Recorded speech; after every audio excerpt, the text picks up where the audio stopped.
Olá, eu sou o Dr. Bruno Menezes e nós estamos no canal Humanize.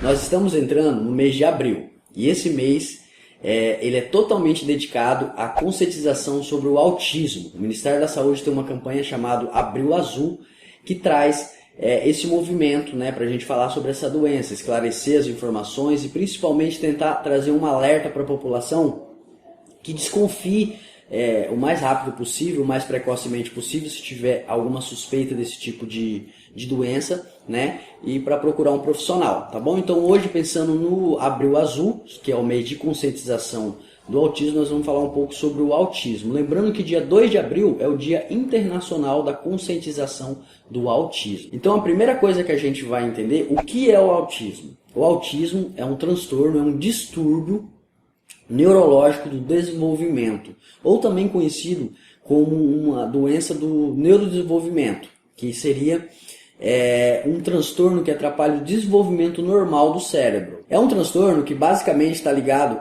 em três áreas do ser humano: comportamento, social e comunicação. Então, pensando nisso, essas são as áreas principais afetadas por o autismo. O nome científico correto é transtorno do espectro autista. Por quê? Porque é uma doença espectral. O que isso significa? É uma doença que tem vários graus diferentes, É uma doença que ela tem um nível bem suave, bem tranquilo, até um nível bem intenso, onde tem sintomas muito graves. Então o autismo ele tem uma grande diversidade de níveis de transtorno. E é uma doença tão complexa que ela chega a diferenciar em um extremo, onde tem alguns autistas que a gente fala de alta performance, que são praticamente gênios, que são pessoas que têm uma capacidade muito aumentada em certas áreas, matemática, memória, desenho.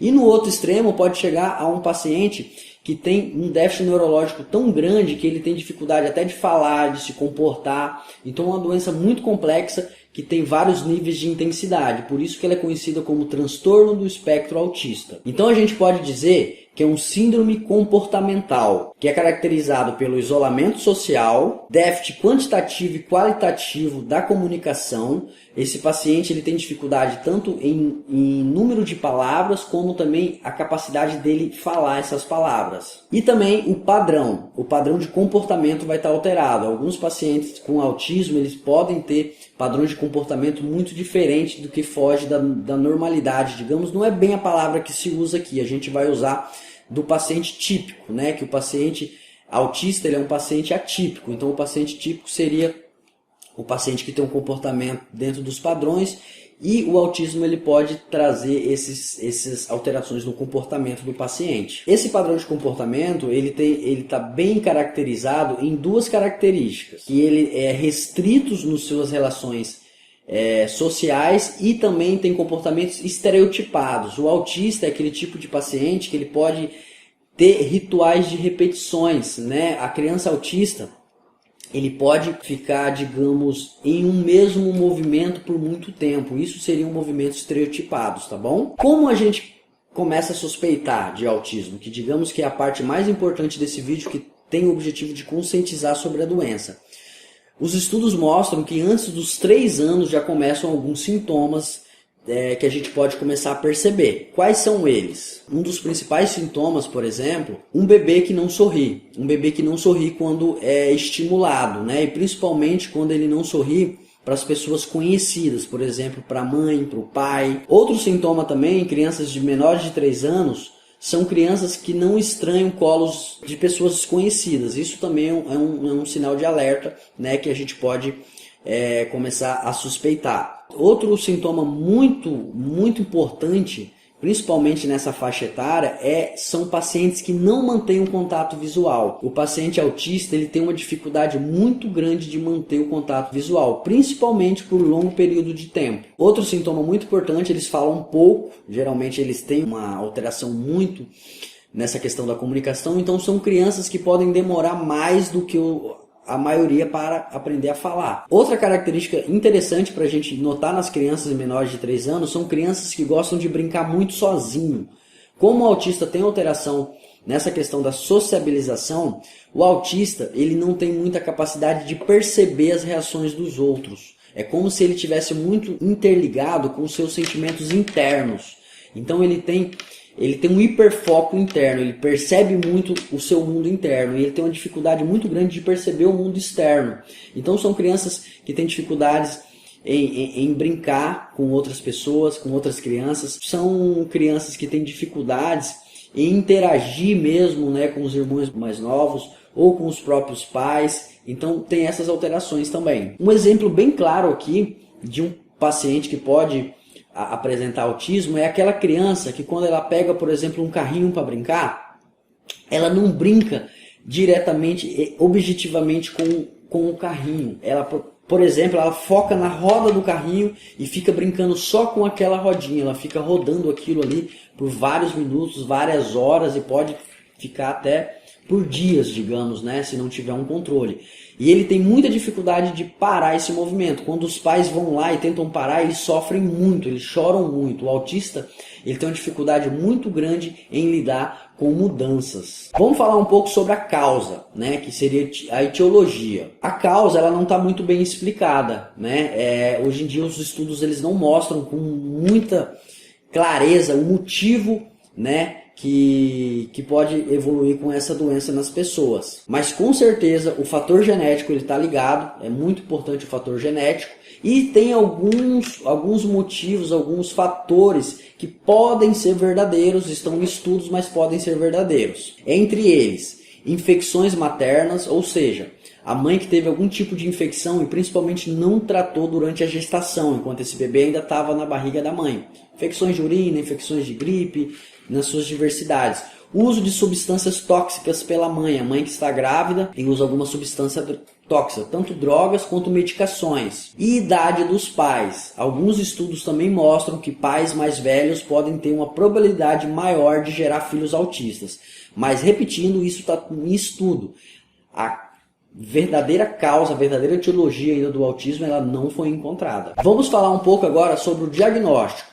O diagnóstico do autismo, assim como o seu tratamento, que eu vou falar um pouco mais para frente, ele é multiprofissional. O que quer dizer? Ele é feito com vários tipos de profissionais, não é só o médico que faz esse diagnóstico. Vai precisar, por exemplo, de uma avaliação psicológica, de uma avaliação psicopedagoga, junto com o médico. O médico que vai fazer esse diagnóstico, ele pode pedir relatórios da escola, ele vai pedir relatório da mãe ou do responsável que cuida dessa criança para ver como é o comportamento dessa criança na escola e na sua casa, se muda, né, de ambiente para ambiente. Algumas coisas que podem ser usadas no diagnóstico. Eu já falei que os relatórios que o médico pode pedir tanto para a escola quanto para os pais em casa. Fotos também podem ser usadas, né? Vídeos também podem ser usados. O médico pode pedir vídeos dessa criança para ter uma certeza maior. E existem escalas próprias, são escalas médicas que é usada para a gente fechar esse diagnóstico. Existem alguns casos que está bem claro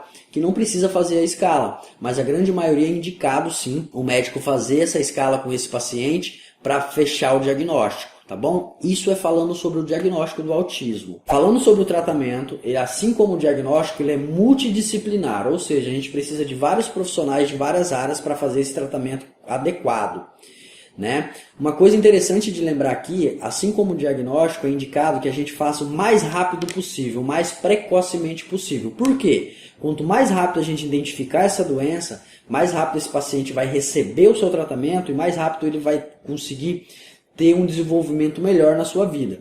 O autismo ele não tem cura, mas isso não quer dizer que é uma sentença, que a pessoa vai precisar sofrer e só piorar com o tempo.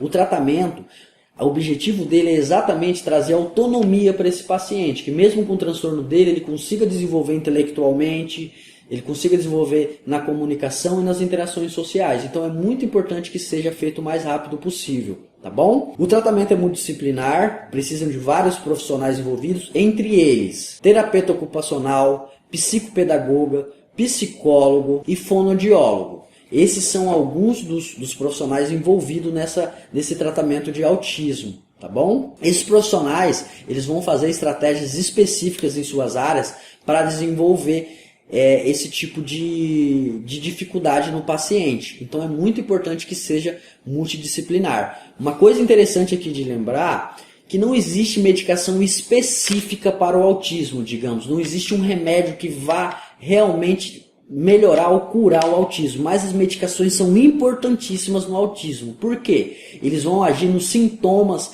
principalmente nos sintomas que trazem muito sofrimento para o paciente e para os seus familiares. Então hoje existe uma diversidade de medicações que podem ajudar na agitação do paciente. Esses pacientes podem ficar muito agitados, alguns podem chegar a ficar até agressivos.